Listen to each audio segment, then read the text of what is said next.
नमस्कार, मैं अनुज नरवाल रोहत की और आज बात करेंगे सोनीपत लोकसभा की। इससे पहले हमने कुरुक्षेत्र रोहतक लोकसभा के बारे में आपसे बात की थी।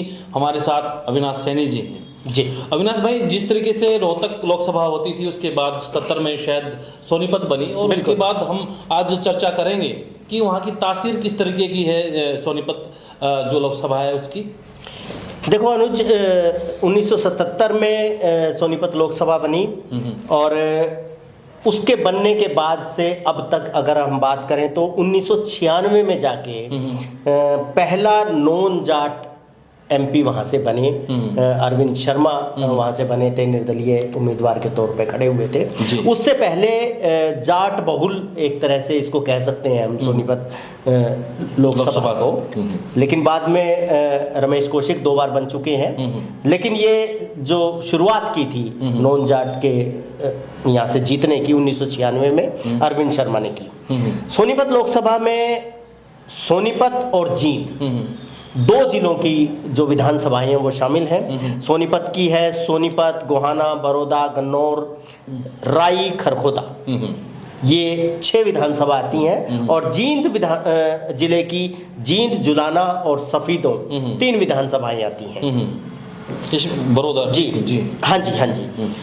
1977 में जब बनी तो सबसे पहले जनता पार्टी के उम्मीदवार थे मुख्तार सिंह मलिक, जो पहले सोनीपत के विधायक भी रहे और रोहतक से जनसंघ की टिकट पे वो जीते थे उससे पहले। उसके बाद चौधरी देवीलाल यहाँ से जीते, चौधरी रिज्जक राम जीते, धर्मपाल मलिक, कपिल देव शास्त्री, अरविंद शर्मा, मतलब और फिर किशन सिंह सांगवान। हम अगर टोटल बात करें, जितेंद्र मलिक भी जीते एक बार, टोटल बात करें तो 12 चुनाव अभी तक यहाँ से हुए हैं और 12 चुनाव में कांग्रेस 3 बार और भाजपा 4 बार यहाँ से जीती है। और 4 बार देवीलाल परिवार से जुड़े हुए जो दल, वो कभी जनता पार्टी, कभी जनता दल, कभी इनेलो, तो इस तरह से 4 बार वो जीते और 1 बार निर्दलीय उम्मीदवार यहाँ से जीता। व्यक्ति की बात करें तो सबसे अधिक 3 बार यहाँ से किशन सिंह सांगवान जीते हैं। शुरू में वो बड़ा नाम रहा, हाँ बड़ा नाम रहा। शुरू में वो देवीलाल के बहुत करीबी थे और उन्होंने उनको टिकट दिया और उससे जीते और बाद में फिर वो बीजेपी से जीते। धर्मपाल मलिक और रमेश कौशिक 2 बार यहाँ से एमपी बने हैं। इस लोकसभा की नुमाइंदगी उन्होंने की है संसद में। तो ये है टोटल जो सोनीपत के बारे में। बड़े बड़े नेता यहाँ पे आए हैं, बड़े बड़े नेताओं को सोनीपत के लोगों ने धूल चटाई है और बड़े बड़े लोगों को, बिल्कुल आम लोगों को भी, जैसे आपको बताया मैंने कि अरविंद शर्मा जब पहली बार यहाँ से चुनाव लड़ा था तो बिल्कुल कोई राजनीतिक उनकी पृष्ठभूमि नहीं थी और निर्दलीय के तौर पे लड़े और ऐसा लग रहा था कि भाई ये नया लड़का है, ये क्या करेगा। लेकिन उन्होंने तमाम जो धुरंधर थे उनके छक्के छुड़ाते हुए, उन्हें पीछे छोड़ते हुए वो यहाँ से सांसद बने थे। पिछली बार भी ऐसा ही परिणाम देखने को मिला। बड़े लीडर हैं भूपेंद्र सिंह हुड्डा, बिल्कुल और उनको भी हार का सामना करना पड़ा सोनीपत से। हाँ। तो अब बात करते हैं कि अब क्योंकि चुनाव सर के ऊपर है लोकसभा का, तो वहाँ पर कैंडिडेट को लेकर भी काफ़ी चर्चाएं शुरू हो गई हैं कि कांग्रेस, क्योंकि अभी क्लियर कहीं कोई नहीं है वहाँ पे। जिस तरीके से रोहतक से तो पता लगा कि कांग्रेस के हैं कैंडिडेट सामने आ गए, कुरुक्षेत्र का भी 1-2 कैंडिडेट सामने आया, लेकिन ये ऐसी सीट है इस पर अभी कोई नाम फाइनल नहीं हुआ है। हम कांग्रेस से शुरू करें या भाजपा से, आप बताएं दर्शकों को कि कौन कौन सी पार्टी का किस तरीके से नाम है उनका और उसके पीछे की वजह क्या है। देखो अनुज, हम बीजेपी से शुरू करते हैं क्योंकि बीजेपी अपना पैनल स्टेट से भेज चुकी है और पैनल में बीजेपी ने जो उनका तरीका है, जितने भी सिटिंग एमपी हैं, हाँ, उन सबको उन्होंने पैनल में रखा है। और इसके अलावा जो हाईकमान की तरफ से उनको कहा गया वो ये था कि एक व्यक्ति और पैनल में शामिल किया जाए। तो सब जगह से 2-2 लोगों का पैनल का नाम गया है पैनल में, लेकिन कई जगह से 2 से ज़्यादा का नाम भी है और कई जगह से दूसरा नाम भी नहीं है। तो ये स्टेट जो लीडरशिप है उसने अपनी तरफ से अपने विवेक से जो प्रत्याशियों के जिन्होंने अप्लाई किया कि हम लड़ना चाहते हैं, तो उनकी जो राजनीतिक स्थिति है, जीतने की जो उम्मीद है, उन सबको ध्यान में रखते हुए कहीं से 2 और कहीं से 2 से ज़्यादा भी लोगों के नाम भेजे हैं। सोनीपत की जहाँ तक बात है, सोनीपत से 4 लोगों के नाम भेजे गए हैं। मतलब ये एक तरह से मतलब ऐसा बहुत कम जगह हुआ है, लेकिन सोनीपत में हाँ अपवाद है ये। सिटिंग एमपी जो है रमेश कौशिक, उनका नाम गया है। मोहनलाल बड़ोली विधायक है, वो विधायक हैं और पुराने संगठन से जुड़े वो हैं, उनका नाम गया है। राजू मोर का नाम गया है। ये एकदम से बिल्कुल ये जींद एरिया से आते हैं ना? ये जींद से आते हैं। जींद जिले के प्रेसिडेंट हैं राजू मोर, और तीरथ राणा जो सोनीपत के जिला अध्यक्ष हैं तीरथ राणा, उनका नाम गया है। तो 4 लोगों के नाम यहाँ से बीजेपी की तरफ से भेजे गए हैं, जिसमें से 2 नाम मैं कहूँ कि ब्राह्मण नेता है, नॉन जाट है। योगेश्वर का भी नाम है? योगेश्वर का नाम नहीं है, नहीं है, योगेश्वर का नाम नहीं है। 4 लोगों के नाम भेजे गए हैं और 2 जाट नेता है। इसमें जो सोनीपत लोकसभा के बारे में जो बात आ रही है उसमें यह है कि जींद का जो इलाका है, मतलब जींद, जुलाना और सफीदो विधानसभा की अगर हम बात करें कि उधर से कोई कैंडिडेट आता है और नॉन जाट कैंडिडेट आता है, तो समीकरण बदल जाते हैं इस जगह के। तो कुछ अलग कांग्रेस को अपनी जीत के बारे में या जीत की कोशिशों के लिए कुछ अलग करना पड़ेगा। तो ये एक चीज़ है, और बीजेपी ने ये दिखाया है कि वो जींद से भी अपने कैंडिडेट को उतार सकती है। तो योगेश्वर का नाम आपने लिया, योगेश्वर के बारे में हाँ, वो दोनों ही तरफ हैं। रोहतक भी जब बात करें, रोहतक में भी और वहाँ भी, हालांकि वो चाहते हैं सोनीपत में, जिस तरीके से हमारी बातचीत होती रहती है। योगेश्वर का नाम पैनल में नहीं है, लेकिन योगेश्वर सरप्राइजिंग कैंडिडेट हो सकते हैं, क्योंकि योगेश्वर पहले भी जो उन्होंने विधानसभा का चुनाव लड़ा वो हाई कमान से टिकट लेके आए थे। तो हो सकता है कि वहाँ से उनका नाम फाइनल हो, क्योंकि फाइनल जो नाम करना है वो हाई कमान को ही करना है। तो अब कांग्रेस की बात करते हैं। अब कांग्रेस की बात कांग्रेस में भी है कोई लाइन में? कांग्रेस में 80 के करीब लोग हैं जिन्होंने अप्लाई किया है। इसका मतलब ये है कि कैंडिडेट तो हैं, टिकट मांगने वाले 80 के करीब लोग हैं जिन्होंने अप्लाई किया है। जो मुख्य नाम है उन पे हम चर्चा कर सकते हैं। सबसे जो उभर के नाम आया है वो है सुरेंद्र दहिया का। सुरेंद्र दहिया जाट संस्थाओं के लंबे समय तक उनसे जुड़े रहे हैं, अध्यक्ष रहे हैं। एक बड़ा नाम है सुरेंद्र दहिया का उस जगह पे। और जो दहिया गोत्र है वो भी काफ़ी बड़ा गोत्र है उस इलाके में। तो इसलिए मुझे लगता है कि सुरेंद्र दहिया पहली चॉइस हो सकते हैं अगर कांग्रेस जाट कैंडिडेट को चुनती है। तो वो समीकरण पे निर्भर करेगा कि बीजेपी किस समुदाय से कैंडिडेट लेके आती है। वो वेट करेंगे। जी। तो दोनों ही पार्टियां वेट की कोशिश करेंगी, अपना वेट एंड वॉच। दूसरा नाम जो है वो पदम दहिया का है। पदम दहिया विधायक रहे हैं। उनके बारे में ये है कि वो हाईवेट है, यहाँ से उन्होंने इलेक्शन भी लड़ा है, अच्छे खासे वोट भी उन्होंने बटोरे हैं पदम दहिया ने। बस उनके लिए नेगेटिव ये है कि वो अभी इनेलो से आई है। हालांकि सुरेंद्र दहिया भी इनेलो से आई है, लेकिन वो थोड़ा पहले आ गई थी। जगबीर मलिक एक नाम है, वो गोहाना से है विधायक। हाँ, धर्मपाल मलिक का नाम भी आ रहा है। धर्मपाल मलिक पहले यहाँ से एमपी रहे हैं 2 बार, और चौधरी भजन लाल के टाइम में था, उनके बहुत खास होते थे। उनका नाम भी है, धर्मपाल मलिक का नाम। रोहित चौधरी है, बड़ौदा से आते हैं। परमिंदर ढुल का नाम भी है, जो जुलाना से 2 बार विधायक रहे हैं। वो भी आए हैं इसमें पैनल में, वो भी पैनल में उनका नाम है। तो ये पैनल में तो क्या है, उन्होंने अप्लाई किया है, वो चाहते क्या है हैं कि मतलब तो बड़े नाम है ये, बड़े 4-5 नाम ऐसे हैं बिल्कुल। जिनके ऊपर हो सकता है कि ये है, क्योंकि 80 लोगों की हो सकता है भी कोई भी आम कार्यकर्ता भी मांग लेता है टिकट। बिल्कुल बिल्कुल। लेकिन जो एक नाम और है अनुज, वो अचानक आया है बीच में, वो है डॉक्टर RS टोंक का। डॉक्टर RS टोंक जो है वो राम मनोहर लोहिया हॉस्पिटल से रिटायर हुए हैं, और उनके जो फादर साहब थे वो इंदिरा गांधी के समय में काफ़ी नज़दीकी थे हाईकमान के, और गवर्नर रहे हैं।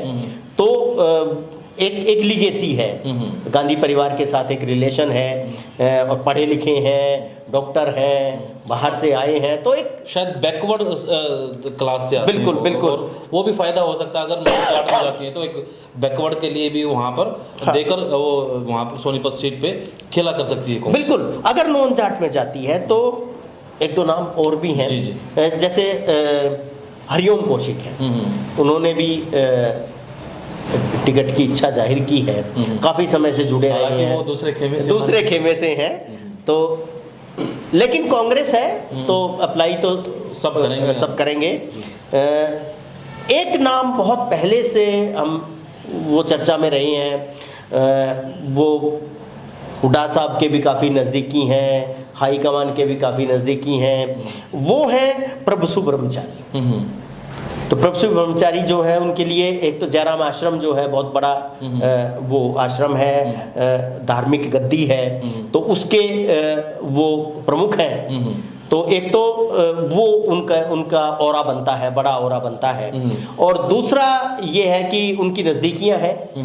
तीसरी जो बात है उनके साथ जो पॉजिटिव है, वो जुलाना से बेसिकली बिलोंग करते हैं, तो ये जो जींद वाला जो बेल्ट है तो उसमें वो काफ़ी दोनों ही पार्टियों ने वहाँ पे रखा है कोई कैंडिडेट वहाँ पे एक दो हाँ जी। तो उनका हो सकता है, और एक और नाम हो सकता है, वो है सुनील शास्त्री का हम सोच सकते हैं, क्योंकि उन्होंने कुरुक्षेत्र से टिकट की इच्छुक थे, और कुरुक्षेत्र जो अब गठबंधन के तहत वो आम आदमी पार्टी को दे दी गई। बिल्कुल।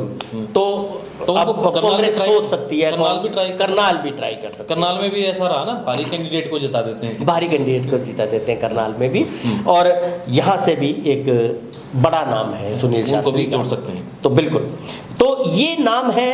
अब देखते हैं कि क्या समीकरण बनते हैं, कांग्रेस किस पे अपना भरोसा जताती है। अभी दोनों ही खेमों के जो प्रमुख हैं, मतलब कुमारी शैलजा कहें या भूपेंद्र सिंह हुड्डा कहें, भूपेंद्र सिंह हुड्डा का तो ये कार्य क्षेत्र रहा है, पिछला चुनाव भी उन्होंने यहाँ से लड़ा था, वो अभी सभी को लेके चुप है। वो देख रहे हैं कि कौन पर हैवी वेट निकलता है और किसको आशीर्वाद देना है, वो अलग चीज़ है। जब उनको बुलाएंगे हाईकमान सलाह मशवरे के लिए, तो मुझे लगता है कि वो अपनी राय जाहिर करें। अब दो पार्टी और बचती हैं, 2 से 3 पार्टी बचती हैं हमारी, जेजेपी और इनेलो, और हम बहुजन समाज पार्टी का भी हम देखेंगे। तो इसमें आपको क्या लगता है कि जेजेपी में है कैंडिडेट, या पिछली बार तो दिग्विजय चौटाला यहाँ से लड़े थे? बिल्कुल, पिछली बार दिग्विजय चौटाला लड़े थे, मतलब इस बार मुझे नहीं लगता, मतलब मेरा आंकलन ये है कि दिग्विजय अब नहीं आएंगे यहाँ पे लड़ने के लिए, क्योंकि पिछली बार उन्होंने देखा था।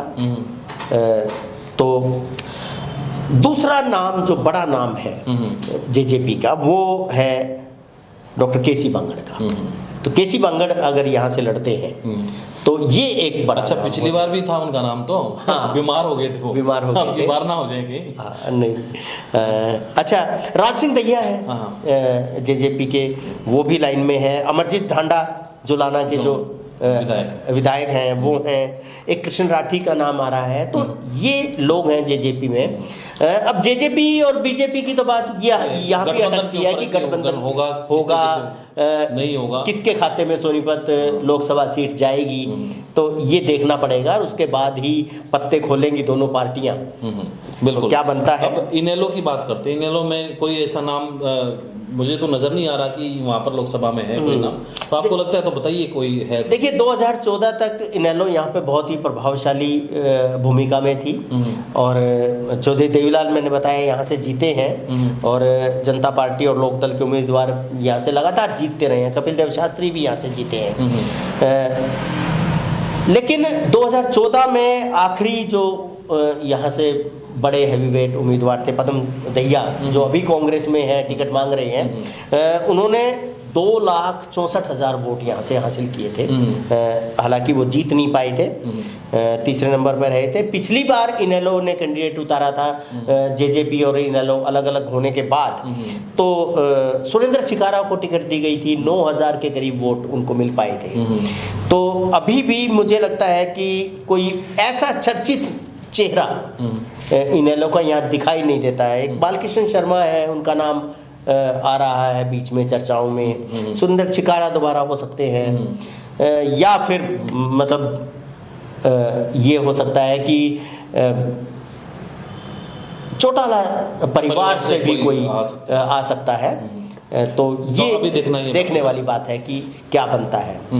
बसपा की बात है कि बसपा तो वो किसके साथ समझौता होता है, लोकतंत्र सुरक्षा पार्टी जो है उसके साथ समझौते के साथ आते हैं नहीं हाँ, और वहां से भी क्योंकि पिछली बार लोकतंत्र सुरक्षा पार्टी ने अपना उम्मीदवार यहाँ से उतारा था, तो इस बार भी हो सकता है राजकुमार सैनी अपना कोई उम्मीदवार यहाँ पे लेके आए। हाँ, उस पे अभी क्योंकि पिछले चुनाव में काफी अनुज आपको याद होगा कि काफी ड्रामा हुआ था। बिल्कुल क्योंकि पहले राजकुमार सैनी ने अनाउंस किया था कि मैं खुद यहाँ से आके लड़ूंगा, और बिल्कुल आखिरी टाइम पे जब पर्चा भरने का बिल्कुल आखिरी टाइम था, तब उन्होंने ये कहा कि नहीं मैं नहीं लड़ूंगा, किसी और ने फॉर्म भरा था, तो कमलेश शायद है, उन्होंने फॉर्म भरा था। तो ये है सारा आकलन। और तो कुल मिला के यही बात है कि जो लोकसभा है वहाँ भी अब की बार अगर चौटाला परिवार से आते हैं तो तब भी मज़ेदार चुनाव हो जाएगा। बिल्कुल। और साथ साथ में ये भी देखने वाली बात होगी कि अब की बार दोनों ही पार्टी कांग्रेस और बीजेपी वो जींद एरिया से भी कोई कैंडिडेट लेके आते, क्योंकि देखा गया अमूमन ये कि जींद एरिया को थोड़ा सा इग्नोर किया गया और जो भी कैंडिडेट आते हैं लगभग वो सोनीपत जिले से ही दिए जाते हैं। तो अब उसमें भी मुझे लगता है कि हफ्ते 10 दिन 15 दिन में स्थिति जो है, नहीं 15 दिन तो बहुत ज़्यादा है, मुझे लगता है कि बहुत जल्दी होने वाला है। अनाउंसमेंट होने के बाद तो शायद जल्दी करेंगे। क्योंकि बीजेपी ने अपनी 195 लोकसभा सीट है वहाँ से कैंडिडेट उतार दिए हैं, पहली लिस्ट जाहिर वो उन्होंने अनाउंस कर दी है और बड़ा फेरबदल किया है अपने। हालांकि हरियाणा को अभी रखा है, तो उसको, लेकिन हरियाणा के साथ जो दिल्ली है, दिल्ली में बहुत बड़ा बदलाव किया है और बहुत हैवीवेट जो नेता थे उनको भी उनकी टिकट काटी है। मीनाक्षी लेखी की टिकट कटी है, प्रवेश वर्मा की टिकट कट गई है। तो इस तरह से तो कुछ भी हो सकता है। अभी देखते हैं कि इनमें से कैंडिडेट जो चर्चा, कई बार ये होता है कि पैनल में तो चले जाते हैं, वो कहते हैं कि पैराशूट से उतार दिया, तो वो ऐसे कैंडिडेट की भी उम्मीद रहती है। हाँ। आपको क्या लगता है कि इनमें से कौन कैंडिडेट सबसे हैवी कैंडिडेट है, किस पार्टी के लिए है और उसकी खासियत क्या है? कमेंट बॉक्स में जरूर लिखिएगा। नमस्कार।